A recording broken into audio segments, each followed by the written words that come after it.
fixed on her face. "Well, I do suppose that is one purpose of animals." "Animals exist only to be eaten, and to cause me great vexation." Bridget paused to carefully observe the twinge in his brow.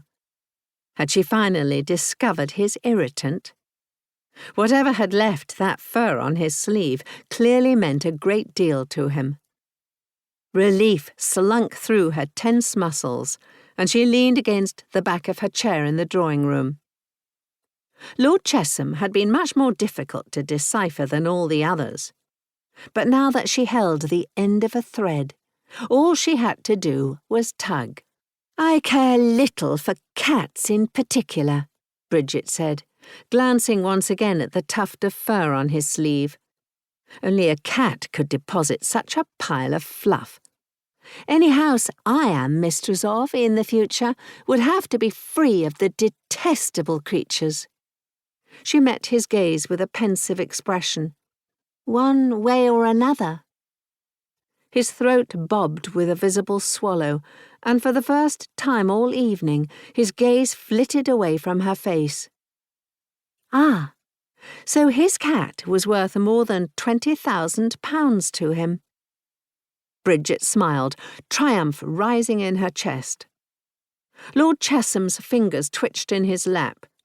"What has inspired your dislike of the creatures?" "Oh, I would not venture to call it dislike." His features lifted. She frowned, just enough to scare him a little. "It is hatred. Pure hatred, my lord." Lord Chesham paled, and she could almost see his interest scattering from his eyes like autumn leaves in a windstorm. "I see." Bridget angled her body so she faced Lord Chesham more fully, and so that her back faced her elder brother Matthew. If he discerned what she was up to, her schemes would be put to an end. And where was the entertainment in that? Lord Chesham's expression shifted to one of optimism, but there was a wariness in his gaze that had been absent earlier that evening. "I suspect, despite your insistence on hating cats, you would like mine. She is truly a magnificent animal." He reached inside his pocket and withdrew a miniature portrait in a gilded frame. For politeness' sake, Bridget looked upon the depiction without showing the aversion she felt. Painted in miniature within the frame was Lord Chesham, his cat held close to his own face, its head nestled against his own.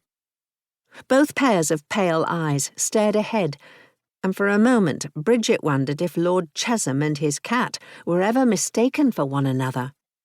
She tore her gaze away from the portrait. What a silly and disturbing thought. She jumped when Lord Chesham spoke again, his nasally voice close to her ear. "I consider her to be my dearest friend."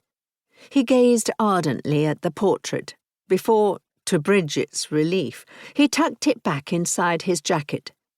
"She is the most beautiful creature I have ever beheld, and just as well-mannered. She sleeps at my side every night and eats only the finest of meats. I dare say she eats even better than I do." He gave an airy chuckle. "I think you would have no difficulty coming to adore her more than you have adored any other animal." He spoke of the creature as if it held every piece of his heart. Bridget shifted uncomfortably and cast a quick prayer upward for the woman who would one day compete to replace his cat in his affections. Thank heavens, it would not be Bridget. "I am afraid that is impossible," Bridget said, preparing the words she knew would drive him away for good.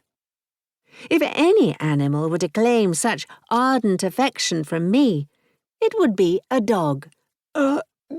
Dog?"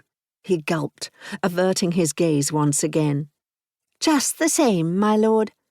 I hope that should not alter your opinion of me too severely." She waited, truly hoping for the opposite.